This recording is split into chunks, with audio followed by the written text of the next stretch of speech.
Saudara-saudari terkasih, apakah saudara sudah memulai hari ini dengan penuh sukacita dan punya niat untuk berbuat baik meskipun kecil? Semoga Tuhan memberkati niat baik saudara. Mari kita hidup sepenuhnya, karena hidup itu luar biasa. Saya menemukan dalam refleksi saya bahwa kebenaran atau firman Tuhan itu mengajak kita untuk sederhana. Tetapi pikiran kita selalu ingin yang luar biasa, yang mewah, yang penuh dengan gemerlap, dengan berbagai macam keriuhan dan kompleks. Karena itu kemudian kita tidak bahagia. Karena kita mencari kebahagiaannya di luar apa yang diajarkan, dibimbing oleh Tuhan lewat firman-Nya. Tetapi kenapa meskipun sebetulnya bahagia itu sederhana, tetapi kita tidak bisa mencapainya? Karena kita hidup bukan atas dasar firman, bukan atas dasar kesadaran, tapi atas dasar pikiran. Dan pikiran tidak bisa mencapai kebahagiaan. Karena pikiran itulah dasar dari ego kita. Dan ego selalu menghendaki sesuatu yang kompleks, yang rumit. Supaya ego mempunyai dasar untuk berperanan. Supaya ego mempunyai panggung. Kalau tidak, ego tidak punya peranan. Dan itu membuat ego tidak bisa diam. Karena itu tidak bisa menemukan kesederhanaan. Itu seperti misalnya ego mencari kebahagiaan. Lalu bertemu dengan seorang guru pertapa. Dan pertapa ini sangat prihatin dengan ego yang mencari kebahagiaan kemana-mana dan tidak mendapat. Maka ketika ego datang dan meminta petunjuk kepada sang guru, guru mengatakan, "Oke, kamu bisa bahagia, tapi apakah kamu bisa mau membayar kebahagiaan itu?" Dan si ego bertanya, "Bagaimana caranya agar saya bisa bahagia? Saya siap membayar apa saja." Dan sang guru mengatakan, "Baik, untuk bisa bahagia, kamu harus hilang. Ego harus hilang."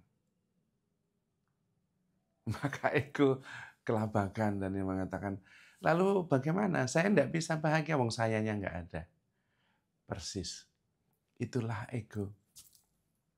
Ego harus kelihatan. Jadi kalau Anda kemudian menjadi makin hebat, nah itu ego. Bahkan ketika Anda makin suci, itu ego. Maka sebenarnya Anda tidak suci. Ego yang merasa makin suci. Kalau Anda makin sukses, itu ego yang berhasil. Karena sebetulnya kebenaran dan kebahagiaan mengajak kita justru makin tidak kelihatan. Kalau kita makin kelihatan, makin terkenal, makin hebat, Anda tidak menemukan yang Anda cari. Karena itu Tuhan Yesus mengatakan, barang siapa mau mengikuti aku, dia harus menyangkal diri. Harus hilang. Maka nanti yang tinggal adalah kebahagiaan. Untuk mencapai kebahagiaan harus percaya penuh. Pasrah. Serahkanlah segala kekhawatiranmu kepada Tuhan. Karena Ia yang memelihara engkau. Lalu pasrah. Tapi ego kesulitan karena kemudian nggak punya peranan apa-apa. Maka kalau Anda ingin bahagia dan ingin mencapai kesucian, kebaikan, dan sebagainya, berhentilah menginginkannya. Dan kemudian hidup tanpa kelihatan. Jalannya adalah jalan turun kerendahan hati. seperti Tuhan yang kemudian menjadi manusia, menjadi hamba, kemudian menjadi korban. Tidak menarik, tidak kelihatan, tidak penting. Apakah sanggup seperti itu? Kalau sanggup, Anda sudah sampai, sudah menemukan kebenaran dan kebahagiaan. Karena persis ketika kita tidak menginginkan apa-apa, kita kelihatan dan kita menjadi kosong, perjalanan turun seperti dalam Filipi bab 2 ayat 6-11. Jalan kenosis, pengosongan diri Tuhan, ketika kita menyangkal diri, ego tidak ada lagi, yang ada adalah segala-galanya. Yang ada adalah kesatuan.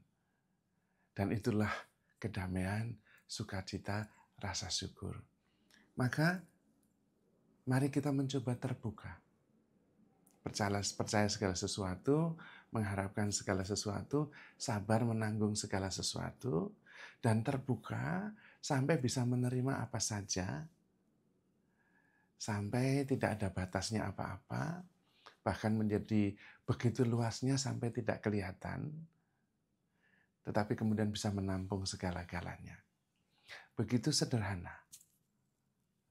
Makin sederhana, makin rendah hati, makin ketemu yang kita cari. Kebenaran, kebahagiaan, damai sejahtera. Tetapi makin kompleks, makin terkenal, makin kelihatan, nggak ketemu. Karena yang kelihatan itu ego. Makin berusaha dan kemudian berhasil, yang berhasil juga ego. Kebahagiaan itu bukan dengan mendapatkan, mengumpulkan sesuatu. Karena itu yang mengumpulkan ego. Tetapi dengan melepaskan, sampai tidak ada apa-apa. Dan kemudian tidak ada lagi ego. Yang ada adalah kasih, sukacita, damai sejahtera, dan syukur. Kalau biji gandum tidak jatuh dan mati, dia akan tinggal satu biji saja. Tetapi kalau dia mati, dia akan menghasilkan buah. Berlimpah-limpah, sukacita, damai sejahtera, rasa syukur, dan keselamatan. Maka mari kita menempuh jalan pengosongan diri. Menuju jalan yang tidak kelihatan. Sehingga yang ada adalah kesatuan. I am here for you. Saya adalah keterbukaan yang menerima segala sesuatu, percaya segala sesuatu, mensyukuri segala sesuatu, dan sabar menanggung segala sesuatu. Saya adalah ruang, saya adalah kelegaan, saya adalah kehadiran. Tanpa penilaian, tanpa penghakiman. Karena yang menghakimi, yang menilai adalah ego. Ketika kita menilai, menghakimi, kita tidak terbuka lagi. Ini baik, ini buruk. Ini boleh, ini tidak boleh. Tapi yang menilai itu ego. Yang menghakimi itu ego. Maka yang kemudian yang boleh itu ego, yang tidak boleh juga ego. Dan ketika semuanya berhasil, ego yang berhasil. Tetapi kalau percaya segala sesuatu, mengharapkan segala sesuatu, sabar menanggung segala sesuatu, dia menerima segala-galanya. Karena dia adalah keterbukaan, dia adalah kehadiran, dia adalah kasih. Dia adalah kesempurnaan. Maka kalau kita ingin mendapatkan damai sejahtera, sukacita, dan rasa syukur, ikutilah jalan Tuhan. Menyangkal diri, jalan pengosongan diri, supaya yang ada adalah segala-galanya. Ketika I'm nothing, I'm everything. Yesus mengosongkan diri, kenosis. Sampai semuanya dilepaskan, bahkan nyawanya dilepaskan di atas kayu salib. Dan kemudian dia mendapatkan segala-galanya, hidup kekal, dan semua orang yang dia selamatkan. Maka saudara-saudari terkasih, handle yourself with care, because you are love. Tuhan memberkati.